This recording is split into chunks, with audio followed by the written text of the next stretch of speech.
കാതൽ 100 degree Celsius. രചന വസീം അക്രം. അവതരണം ഷാഹുൽ മലയിൽ. എഡിറ്റിംഗ് ഷെരീജ് പൂനൂർ. നഗരം ഒരു വലിയ മഞ്ഞുപാളി പോലെ തണുത്തുറഞ്ഞു കിടക്കുകയായിരുന്നു. പക്ഷേ കൊച്ചി സിറ്റി പോലീസ് ഹെഡ്ക്വാർട്ടേഴ്സിലെ 6-ാം നമ്പറിലെ ACPയുടെ ക്യാബിന് അന്തരീക്ഷത്തിന് 100 ഡിഗ്രി ചൂടായിരുന്നു. മേശപ്പുറത്തിരുന്ന ഫയലുകളിലേക്ക് കണ്ണു നട്ടിരിക്കുകയായിരുന്ന ACP ആദിത്യവർമ്മ. വിരലുകൾക്കിടയിൽ കറങ്ങിക്കൊണ്ടിരുന്ന പേന പെട്ടെന്ന് നിശ്ചലമായി. നഗരത്തെ നടക്കിയ ദി ഫാൻഡം എന്നറിയപ്പെടുന്ന സീരിയൽ കില്ലറുടെ 5ാമത്തെ ഇരയുടെ പോസ്റ്റ്മോർട്ടം റിപ്പോർട്ടായിരുന്നു അവന്റെ മുമ്പിൽ. ക്ലോക്കിലെ സൂചികൾ അർദ്ധരാത്രി 12 മണി കഴിഞ്ഞെന്ന് വിളിച്ചോതി. ആദിത്യൻ കസേരയിലേക്ക് അല്പം ചാരിയിരുന്ന് കണ്ണുകൾ അടച്ചു. പെട്ടെന്നാണ് അവന്റെ ഫോൺ വൈബ്രേറ്റോടെ ബെല്ലടിച്ച്. സ്ക്രീനിൽ ഡോക്ടർ മീര എന്ന പേര് തെളിഞ്ഞു കണ്ടതും അവന്റെ മുഖത്തെ കണിശത അലിഞ്ഞുപോയി. പകരം ഒരു നേരത്തെ പുഞ്ചിരി അവിടെ സ്ഥാനം പിടിച്ചു. പറയൂ ഡോക്ടർ, ഈ അസമയത്തിന് ഓർക്കാൻ എന്താണ് കാരണം? ഡ്യൂട്ടി കഴിഞ്ഞില്ലേ? ആദ്യ ഫോൺ കാതോരം ചേർത്തു. പക്ഷെ മറുപുറത്തുനിന്ന് കേട്ടതൊരു മന്ത്രണം പോലെ വേഗതയേറിയ ശ്വാസമെടുപ്പുകളായിരുന്നു. ആദി, മീരയുടെ ശബ്ദം ഭയം കൊണ്ട് വിറക്കുന്നുണ്ടായിരുന്നു. ഞാൻ ഹോസ്പിറ്റലിൽ നിന്ന് ഇറങ്ങി ഒബ്സർവേറ്ററി റോഡിലൂടെയാണ് വരുന്നത്. ആരും ഫോളോ ചെയ്യുന്നുണ്ട്. എൻ്റെ കാറിന് തൊട്ടു പിന്നിൽ ലൈറ്റ് കാണിച്ച ഒരു കറുത്ത SUV ഉണ്ട്. ഞാൻ സ്പീഡ് കൂട്ടിയിട്ട് അവർ വിടുന്നില്ല. അത് കേട്ടതും ആദിത്യൻ ഒറ്റച്ചാടത്തിന് കസേരയിൽ നിന്ന് എഴുന്നേറ്റു. അവന്റെ കണ്ണുകൾ പെട്ടെന്ന് കനലായി മാറി. ഉള്ളിലെ കാമുകനൊന്ന് പരിശ്രമിച്ചെങ്കിലും പോലീസ് ഓഫീസർ നിമിഷ നേരം കൊണ്ട് നിയന്ത്രണം ഏറ്റെടുത്തു. മീര, സ്റ്റേക്കാം, പരിഭ്രാന്തയാവരുത്. വണ്ടി ഒരിടത്ത് നിർത്തരുത്. ഹൈവേയിലേക്ക് വണ്ടി തിരിക്കുക. ഡോണ്ട് വറി, നിന്റെ തൊട്ടു പിന്നിലെ ആദിത്യവർമ്മയുണ്ടാവും. ഇത് Adityavarma, assistant commissioner of police. മൂർച്ചയുള്ള ബുദ്ധിയും കഠിനമായ നിലപാടുകളും എന്നാൽ ഉള്ളിൽ അഗാധമായ സ്നേഹമുള്ള ഒരു മാസ് ഓഫീസർ. ഇവനാണ് ഈ കഥയിലെ നായകൻ. ഫോൺ കട്ട് ചെയ്ത് മേശപ്പുറത്ത് നിന്ന സർവീസ് റിവോൾവർ ബെൽറ്റിലേക്ക് തിരികെ കറുത്ത ലെതർ ജാക്കറ്റ് മണിഞ്ഞവൻ പുറത്തേക്ക് കുതിച്ചു. തൊട്ടടുത്ത നിമിഷം കൺട്രോൾ റൂമിലെ നിശബ്ദയെ കീറി മുറിച്ചുകൊണ്ട് ACPയുടെ ഔദ്യോഗിക ജീപ്പിന്റെ സൈറൺ മുഴങ്ങി. നഗരത്തിലെ തണുത്ത റോഡുകളെ ചൂട് പിടിപ്പിച്ചുകൊണ്ട് ആ വണ്ടി പാഞ്ഞുപോയി. ഈ സമയം റോഡിന്റെ ഒരു വശത്ത് ഒതുക്കി നിർത്തിയിട്ടിരുന്ന മീരയുടെ കാറിന് വട്ടമിട്ട് നിൽക്കുകയായിരുന്നു ആ കറുത്ത SUV. കാറിനുള്ളിൽ ഭയന്ന് വിറച്ച് സ്റ്റിയറിംഗിൽ തലവിച്ചിരിക്കുകയായിരുന്നു മീര. SUVയിൽ നിന്നും 3 ഗുണ്ടകൾ കയ്യിൽ മാരകായുധങ്ങളുമായി ഇറങ്ങി മീരയുടെ കാറിന്റെ ചില്ല് തകർക്കാൻ ആഞ്ഞു.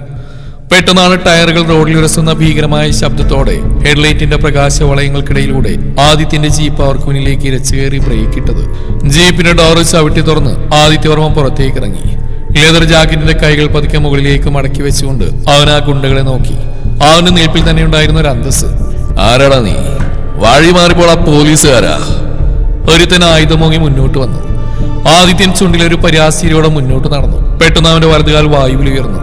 മുന്നിൽ നിന്നവരെ നെഞ്ചും കൂടുതൽ ഇറക്കുന്ന ഒരൊറ്റ ചവിട്ട്. അവൻ തെറിച്ചുപോയി SUവിന്റെ ബോണ്ടിൽ തലയിടിച്ച് വീണു. മറ്റുള്ളവർ പകച്ചുപോയി. എന്റെ യൂണിഫോമിന്റെ പവർ കാണുന്നുണ്ടെങ്കിൽ എന്റെ മുന്നിൽ നിൽക്കുന്നത് കേസാവണം. പക്ഷേ എന്റെ പെണ്ണിന്റെ നേരെ ആരെങ്കിലും കൈ ഉയർത്തിയാ പിന്നെ നീയൊന്നും ഈ മണ്ണിൽ ഉണ്ടാവില്ല. ഇത് ഈ ആദിത്യവർമ്മയുടെ വാക്കാ. പിന്നീട് അവിടെ നടന്നൊരു പൂരം തന്നെയായിരുന്നു. ആദിയുടെ ഓരോടിയും ഇടികൊള്ളുന്നവന്റെ അസ്ഥികൾ തകർക്കുന്നതായിരുന്നു. നിമിഷങ്ങൾക്കകം 3 പേരും ചോരയിൽ കുളിച്ച് നിലത്തി വീണു. അവൻ പതുക്കെ മീരയുടെ കാറിനടുത്തേക്ക് നടന്നു. കാറിന്റെ ഡോർ തുറന്ന് അവളിൽ നോക്കി. മീര പെട്ടെന്ന് പുറത്തേക്ക് ഇറങ്ങി. ആദിയുടെ നെഞ്ചിലേക്ക് ചാഞ്ഞു. അവളുടെ കണ്ണീർ അവന്റെ ജാക്കറ്റിൽ പടർന്നു. ഇവൾ മീര നന്ദൻ, ഒരു പ്രമുഖ ന്യൂറോ സർജൻ. ശാന്തപ്രകൃതക്കാരിയാണെങ്കിലും പ്രതിസന്ധികളിൽ തളരാത്ത മനക്കരുത്തുള്ളവൾ. ഇവളാണ് ഈ കഥയിലെ നായിക. ആദി, എനിക്ക് വല്ലാതെ പേടിയാവുന്നു. അവൻ അവൾക്ക് ചുറ്റും തന്റെ ശക്തമായ കൈകൾ കാവലായി വെച്ചു. അവളുടെ തലയിൽ പതുക്കെ തലോടിക്കൊണ്ട് ചോദിച്ചു, ഇപ്പോഴും പേടിയുണ്ടോ ഈ ഡോക്ടർക്ക്? മീര ആദിയുടെ നെഞ്ചിൽ നിന്ന് പതുക്കെ തല ഉയർത്തി. ആ തീക്ഷ്ണമായ കണ്ണുകളിലേക്ക് നോക്കി പറഞ്ഞു, ഈ നെഞ്ചിലെ ചൂടറിയുമ്പോൾ എനിക്ക് ലോകത്തൊന്നിനെയും പേടിയില്ല ആദി. പക്ഷേ അവരാരായിരുന്നു? എന്നെന്തിനാ അവര്? അതാണ് എനിക്ക് അറിയേണ്ടത് മീര. ആദിത്യന്റെ സ്വരം വീണ്ടും ഗൗരവമുള്ളതായി. ഈ ആക്രമണത്തിന് നിന്റെ ഹോസ്പിറ്റലുമായിട്ട് എന്തോ ബന്ധമുണ്ട്. ആ രഹസ്യം ഞാൻ പുറത്തെടുക്കും. അതുവരെ നീ എന്റെ നിഴലിലായിരിക്കും. കോടമഞ്ഞ് പെയ്തിറങ്ങുന്ന ഒരു പുലർച്ചയായിരുന്നു അത്. തൃശ്ശൂരിലെ വർമ്മ നിവാസ് എന്ന പഴയ 4-8 വീട് ഉണർന്നു കഴിഞ്ഞിരുന്നു. മുറ്റത്ത് തുളസി തറയ്ക്ക് മുന്നിൽ വിളക്ക് കൊളുത്തി പ്രാർത്ഥിക്കുകയായിരുന്നു ഗായത്രി. പൂജാമുറിയിലെ കർപ്പൂരത്തിന്റെ മണവും നാമജപവും ആ വീടിനൊരു പ്രത്യേക ശാന്തത നൽകിയിരുന്നു. പൂമുഖത്ത് EC ചെയറിൽ നിന്ന് പത്രം വായിക്കായിരുന്നു ആദിയുടെ മൂത്ത സഹോദരൻ ദേവൻ. എല്ലാവരും ദേവേട്ടെന്ന് വിളിക്കുന്ന ആ നാട്ടുകാർക്ക് മുഴുവൻ പ്രിയപ്പെട്ട വലിയ മനസ്സിനുടമയായ മനുഷ്യൻ. ദേവേട്ട, കൈകളിൽ ആവി പറിക്കുന്ന ചായ ഗ്ലാസുമായി ഗായത്രി അങ്ങോട്ട് വന്നു. ഇന്നലെ രാത്രി ആദ്യം വിളിച്ചിരുന്നു. മീരമോൾക്ക് നേരെ എന്തോ പ്രശ്നം ഉണ്ടായിരുന്നു. എനിക്കത് കേട്ട മുതൽ ഉള്ളിലൊരു പരിഭ്രമമാണ്. അത് കേട്ട് ദേവൻ പത്രം മടക്കി വെച്ച് ഗായത്രിയുടെ മുഖത്തേക്ക് നോക്കി.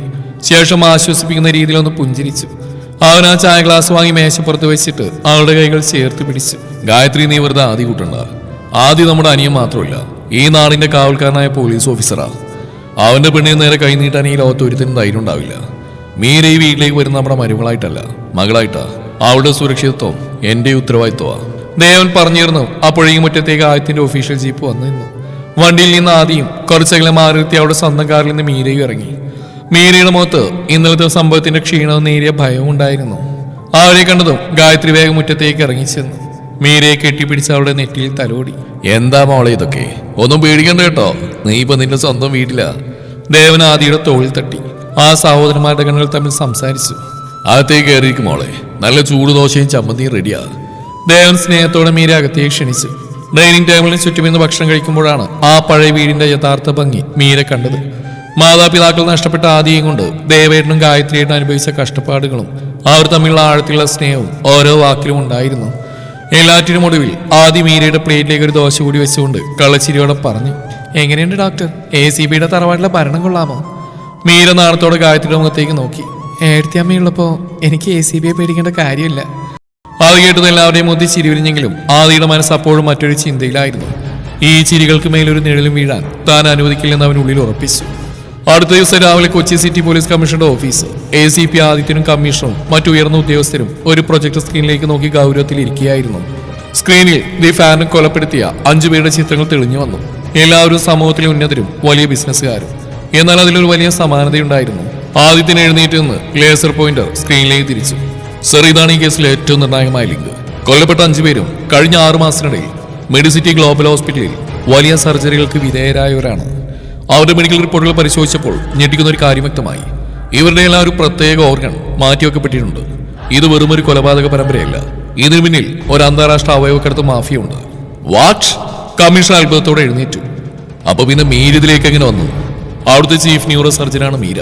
അറിയാതെ ഇങ്ങനെ ആ ഹോസ്പിറ്റലിലെ രഹസ്യ ഡാറ്റ അടങ്ങിയ ഒരു ഡോക്യുമെന്റ് അല്ലെങ്കിൽ ഒരു പെൻഡ്രൈവ് മീരയുടെ കൈകളിൽ എത്തിയിട്ടുണ്ട്. അതാണ് ഇന്നലെ അവളെ വകവരുത്താൻ അവർ നോക്കിയത്. ആ മാഫിയുടെ തലവൻ മറ്റാരുമില്ല, ആ ഹോസ്പിറ്റലിലെ ചെയർമാനും നഗരത്തിലെ വലിയ കോടീശ്വരനുമായ വിക്രം ശർമ്മയാണ്. അപ്പോഴാണ് ആദിയുടെ ഫോണിലേക്ക് ഒരു അജ്ഞാത നമ്പറിൽ നിന്ന് കോൾ വന്ന് അവൻ സ്പീക്കർ ഓൺ ചെയ്തു. മറുപുറത്ത് നിന്നും കനത്ത ക്രൂരമായ ഒരു ചിരി ഉയർന്നു കേട്ടു. ACP ആദിത്യവർമ്മ, നീ ഒരുപാട് ദൂരം മുന്നോട്ട് പോയിരിക്കുന്നു. ഒരു പോലീസ് ഓഫീസർക്ക് വേണ്ടതിലധികം ബുദ്ധി നിനക്കുണ്ട്. പക്ഷെ ഓർത്തു വെച്ചോ, നീ കളിക്കുന്ന വിക്രം ശർമ്മയോടാ. നിന്റെ ആ പെണ്ണുണ്ടല്ലോ, ഡോക്ടർ മീര, അവൾ ജീവനോടെ ഇരിക്കണോ അതോ 5 പേരുടെ കൂടെ ചേരണോന്ന് ഞാൻ തീരുമാനിക്കും. ആദിത്യന് മൊത്തം ഞരമ്പുകൾ വലിഞ്ഞു മുറുകി. അവൻ ഫോൺ കയ്യിലെടുത്ത് സിംഹത്തെ പോലെ ഗർജിച്ചു. വിക്രം ശർമ്മ, അധികം ചൂടാവണ്ട. 100 ഡിഗ്രിയിൽ തിളച്ചു നിൽക്കുന്ന ചോരയാണ് ഈ ആദിത്യവർമ്മയുടേത്. നിയമത്തിന്റെ പുസ്തകം നോക്കി കളിക്കാൻ ഇത് കോടതി മുറിയല്ല. എന്റെ കൺമുന്നിൽ നീ വെച്ച് നീട്ടുന്ന കളിയിൽ ജയിക്കുന്നത് ഞാനായിരിക്കും. എന്റെ പെണ്ണിന്റെ രോമത്തിൽ പോലും തൊടാൻ നിന്റെ സാമ്രാജ്യത്തിൽ ഒരുത്തന് ഞാൻ അനുവാദം നൽകിയിട്ടില്ല. കൗണ്ട് ഡൗൺ സ്റ്റാർട്ട് ചെയ്തോ, ഞാൻ വരുന്നില്ലടാ നിന്നെ തേടി. പറഞ്ഞ ആദ്യ ഫോൺ മേശപ്പുറത്തേക്ക് എറിഞ്ഞു. ക്യാബിനിലെ അന്തരീക്ഷം അക്ഷാർത്ഥത്തിൽ നിശ്ചലമായി.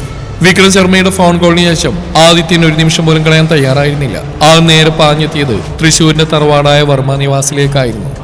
ആദിത്യന്റെ ജീപ്പ് മുറ്റത്തുനിന്ന് നിൽക്കുമ്പോൾ തന്നെ ദേവനും ഗായത്രി ഉമ്മറത്തേക്ക് ഇറങ്ങി വന്നു. ആദിയുടെ മുഖത്തെ ഗൗരവം കണ്ടപ്പോൾ തന്നെ എന്തോ വലിയ പ്രശ്നമുണ്ടെന്ന് ദേവന് മനസ്സിലായി. എന്താടാ, സിറ്റിയിൽ എന്തെങ്കിലും കുഴപ്പമുണ്ടോ? ദേവൻ അനിയന്റെ തോൾ കൈവച്ച് ചോദിച്ചു. ആദ്യം മീരയും കൂട്ടി അകത്ത ഹാളിലേക്ക് നടന്നു. എല്ലാവരും എത്തിയ ശേഷം അവൻ പറഞ്ഞു, ദയവേട്ട, ശത്രുക്കൾ നമ്മൾ വിചാരിച്ചാലും ശക്തരാണ്. മീരയുടെ ജീവൻ ഇപ്പോഴും ഭീഷണിയുണ്ട്. അവൾ ഇനി കുറച്ച് ദിവസത്തേക്ക് ഹോസ്പിറ്റൽ പോകേണ്ടതില്ല. ഈ വർമ്മ നിവാസിലെ 4 ചുമരുകൾക്കുള്ളിൽ മീര സുരക്ഷിതയായിരിക്കണം. പുറത്തുനിന്ന് ഷാഡോ പോലീസിന്റെ കാവലുണ്ടാവും. മീര ആദിയുടെ കൈകൾ പതുക്കെ പിടിച്ചു. പക്ഷെ ആദ്യം എന്റെ പേഷ്യൻസിനെ... മീരയുടെ വാക്കുകൾ പൂർത്തിയാക്കാൻ അനുവദിക്കാതെ ഗായത്രി അവളെ ചേർത്ത് പിടിച്ചു. മോളെ മീര, ഈ വർമ്മ നിവാസിന്റെ പടിയണം നിന്നെ തൊടാൻ ആരും ധൈര്യപ്പെടില്ല. നിന്റെ കൂടെ ഞങ്ങളുണ്ട്. ദേവൻ ആദിയുടെ കണ്ണുകളിലേക്ക് നോക്കി. ആദി, നീ ധൈര്യമായിട്ട് പോയിക്കോ. നിന്റെ ഡ്യൂട്ടി നീ ചെയ്യൂ. ഈ വർമ്മ നിവാസിൽ നിന്റെ ഏട്ടൻ ജീവനോടെ ഉള്ളിടത്തോളം കാലം മീരക്കൊരു കാവൽക്കാരന്റെ ആവശ്യമില്ല. നീ ആക്രമികളെ നിയമത്തിന് മുന്നിൽ കൊണ്ടുവരിക. ദേവന്റെ വാക്കുകൾ ആദിക്ക് നൽകിയ ആത്മവിശ്വാസം ചെറുതായിരുന്നില്ല. അവൻ മീരയെ നോക്കി കൺകോട് കൊണ്ട് യാത്ര ചോദിച്ചു. ആ നോട്ടത്തിൽ പ്രണയവും അതിലുപരി അവളെ സംരക്ഷിക്കുമെന്ന ഉറപ്പുണ്ടായിരുന്നു. അടുത്ത 2 ദിവസങ്ങൾ കൊച്ചി നഗരം അക്ഷരാർത്ഥത്തിൽ ഒരു യുദ്ധക്കളമായി മാറുകയായിരുന്നു. ആദിത്യന്റെ നേതൃത്വത്തിലുള്ള പോലീസ് സംഘം വിക്രം ശർമ്മയുടെ അണ്ടർഗ്രൗണ്ട് ലബോറട്ടറികളും അവയവക്കടത്ത് കേന്ദ്രങ്ങളും ഓരോന്നായി റെയ്ഡ് ചെയ്ത് പൂട്ടി. വിക്രമിന്റെ ബിസിനസ് സാമ്രാജ്യം 100 ഡിഗ്രി ചൂടിൽ ഉരുക്കി തീരാൻ തുടങ്ങി. തന്റെ സർവ്വതും നഷ്ടപ്പെടുമെന്ന് ഉറപ്പായ വിക്രം ശർമ്മ ഒടുവിൽ കളിമാറ്റി. അവൻ പോലീസിന്റെ ശ്രദ്ധ തിരിക്കാനായി നഗരത്തിന്റെ പല ഭാഗങ്ങളിലും ബോംബ് ഭീഷണി മുഴക്കി. ആദിത്യനും സംഘം ആ പ്രശ്നം പരിഹരിക്കാൻ പാടുവിടുമ്പോൾ വിക്രമിന്റെ പ്രധാന ഗുണ്ടകൾ രഹസ്യമായി തൃശൂരിലെ വർമ്മ നിവാസി ലക്ഷ്യമാക്കി നീങ്ങി. രാത്രി സമയം. വർമ്മ നിവാസിന് ചുറ്റും കാവൽ നിന്നിരുന്ന ഷാഡോ പോലീസുകാരെ വിക്രമിന്റെ ആളുകൾ നിശബ്ദമായി ആക്രമിച്ചു വീഴ്ത്തി. വീടിനുള്ളിൽ മീരയും ഗായത്രിയും അടുക്കളയിൽ ജോലി ചെയ്യുകയായിരുന്നു. പെട്ടെന്നാണ് പൂമുഖത്തെ വാതിൽ തകർന്നു വീഴുന്ന ശബ്ദം കേട്ടത്. തോക്കുകളുമായി 4-5 ഗുണ്ടുകൾ ഹാളിലേക്ക് ഇരച്ചു കയറി. മീരയും ഗായത്രിയും ഭയന്ന് പുറകോട്ട് മാറി. എവിടെയാണ് ഡോക്ടർ? അവളെ ഞങ്ങൾക്ക് വേണം, ഒരു ഗുണ്ട അലറി. അപ്പോഴാണ് മുകളിലത്ത് നിന്നും പടവുളിറങ്ങി ദേവൻ വന്നത്. അവന്റെ കയ്യിലൊരു പഴയ നാടൻ ഒടിയൻ വടി ഉണ്ടായിരുന്നു. മുഖത്ത് ഭയത്തിന്റെ ഒരു കണിക പോലും ഇല്ലായിരുന്നു. എടാ പന്നകളെ, തോക്കും പിടിച്ച് കയറി വരാൻ ഇത് നിന്റെ ഒന്നും താവളമല്ല, വർമ്മമാരുടെ തറവാടാ. ഇവിടെ വന്നെന്റെ കുടുംബത്തിന് നേരെ കൈയോങ്ങിയ ഇവിടുന്ന് ജീവനോടെ മടങ്ങി പോലൊരുത്തിനും പറയുന്ന ദേവനാ, ദേവരാജ പ്രതാപവർമ്മ പറഞ്ഞുകൊണ്ട് ദേവൻ മുന്നോട്ട് പാഞ്ഞു. തന്റെ പ്രായത്തെ പോലും തോൽപ്പിക്കുന്ന കരുത്തോടെ അദ്ദേഹം വടികൊണ്ട് ഗുണ്ടകളെ നേരിട്ടു. ഒരുവന്റെ കൈ ദേവൻ അടിച്ചൊടിച്ചു. പക്ഷെ പെട്ടെന്ന് മറ്റൊരു ഗുണ്ട ദേവന്റെ തലക്ക് തോക്കിന്റെ പിൻഭാഗം കൊണ്ട് ശക്തമായി അടിച്ചു. അടിയുടെ ശക്തിയിൽ അവൻ നിലത്തേക്ക് വീണു. ദേവേട്ടാ! ഗായത്രി നിലവിളിച്ചുകൊണ്ട് അവനരികിലേക്ക് ഓടി. നിലത്തേക്ക് ഇരുന്നുകൊണ്ട് ദേവനെ മടിയിലേക്ക് എടുത്ത് വീണ്ടും കവിളിൽ തട്ടി വിളിച്ചു. ദേവേട്ടാ, എഴുന്നേൽക്ക്! അയ്യോ ദേവേട്ടാ! ഇതേ സമയം ഗുണ്ടകൾ മീരയുടെ കൈകൾ ബലമായി പിടിച്ച് അവളെ പുറത്തേക്ക് വലിച്ചഴിച്ച് കൊണ്ടുപോയി. ആദിത്യൻ തറവാടിലേക്ക് എത്തിയപ്പോൾ കണ്ടത് ചോരയിൽ കുളിച്ചെടുക്കുന്ന ഏട്ടനെയും എന്ത് ചെയ്യണമെന്നറിയാതെ അലമുറയിട്ട് കരയുന്ന ഏടത്തിയമ്മയുമാണ്. ഇത് കണ്ടതും ആദിയുടെ ഉള്ളിൽ ഒരു അഗ്നിപർവ്വതം പുകയുന്നുണ്ടായിരുന്നു. അവന്റെ രക്തം തിളച്ചു മറിയാൻ തുടങ്ങി. ആദി, അവരെ മീരമോളെ വിക്രശർമ്മയുടെ ഗുണ്ടകൾ അവന്റെ അടുത്തേക്ക്, ദേവൻ പ്രയാസപ്പെട്ട് പറഞ്ഞു. ഏട്ടാ, ഒന്നും പറയണ്ട, ഇനി ആദിത്യവർമ്മയുടെ അഴിഞ്ഞാട്ടോ. ആദിയുടെ ശബ്ദ തറവാട്ടിലെ അന്തരീക്ഷത്തെ പോലും വിറപ്പിക്കുന്നതായിരുന്നു. മൊബൈൽ ലൊക്കേഷൻ ട്രാക്ക് ചെയ്ത് ആദിത്യ വിക്രമിന്റെ നഗരത്തിന്റെ ഹൃദയഭാഗത്തുള്ള തുകൽ ഫാക്ടറിയിലേക്ക് പാഞ്ഞു ചെന്നു. കൂടെ വൻ പോലീസ് പടയുമുണ്ടായിരുന്നു. ഫാക്ടറിക്ക് ചുറ്റും പോലീസ് വളഞ്ഞു. ആദി തനിച്ചകത്തേക്ക് നടന്നു ചെന്നു. അവിടെ മീരെ ഒരു കസേരയിൽ കെട്ടിയിട്ടിരിക്കുകയായിരുന്നു. വിക്രം ശർമ്മ അവളുടെ തലക്ക് നേരെ തോക്ക് ചൂണ്ടി നിൽക്കുന്നു. ആഹാ, ദേ വന്നു നിൽക്കുന്നു സിറ്റിയുടെ രാവണ പ്രഭു ACP Adityavarma. Welcome welcome mister Adityavarma. നിന്റെ അഹങ്കാരം തീരാൻ സമയമായിടൂ. തോക്ക് താഴെടാ, ഇല്ലെങ്കിൽ നിന്റെ കൺമുമ്പിലൂടെ തലച്ചോറ് ഞാൻ തെറിപ്പിക്കും. വിക്രം ഭ്രാന്തമായി ചിരിച്ചുകൊണ്ട് പറഞ്ഞു. അവൻ തന്റെ തോക്ക് പതുക്കെ നിലത്ത് വെച്ചു കൈകൾ മുകളിലേക്ക് ഉയർത്തി. പക്ഷെ അവന്റെ കണ്ണുകൾ മീരയെ നോക്കിയായിരുന്നു. മീരയുടെ കണ്ണുകളിൽ ഭയമല്ലായിരുന്നു, പകരം ആദ്യമുള്ള വിശ്വാസമായിരുന്നു. വിക്രം ശർമ്മ, നീ തോറ്റു കഴിഞ്ഞു. നിന്റെ എല്ലാ അക്കൗണ്ടുകളും ഫ്രീസ് ചെയ്തു. നിന്റെ ആളുകളെല്ലാം അറസ്റ്റിലായി. ഇനി നിനക്ക് രക്ഷയില്ല. ഞാൻ ചാവുമെങ്കിൽ ഇവളും ചാവും. വിക്രം തോക്കിന്റെ ട്രിഗറിൽ വില്ലമർത്താൻ ആഞ്ഞു.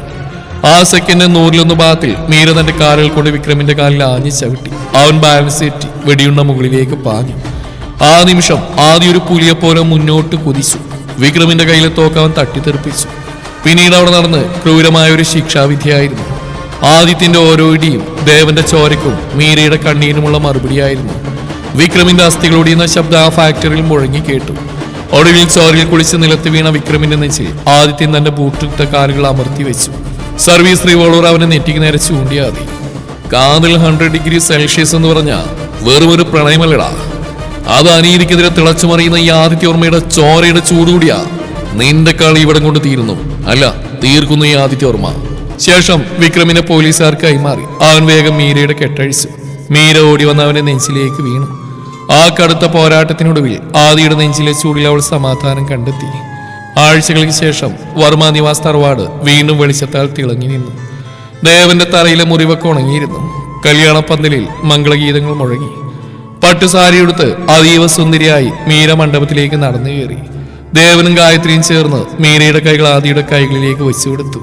ആദി മീരയുടെ കഴുത്തിൽ താലി ചാർത്തുമ്പോൾ വർമ്മ നിവാസിൽ സന്തോഷത്തിന്റെ കണ്ണുനീർ പൂക്കൾ വിരിഞ്ഞു. താലി കെട്ടിക്കഴിഞ്ഞ് ആദി മീരയുടെ കാതോരം ചോദിച്ചു.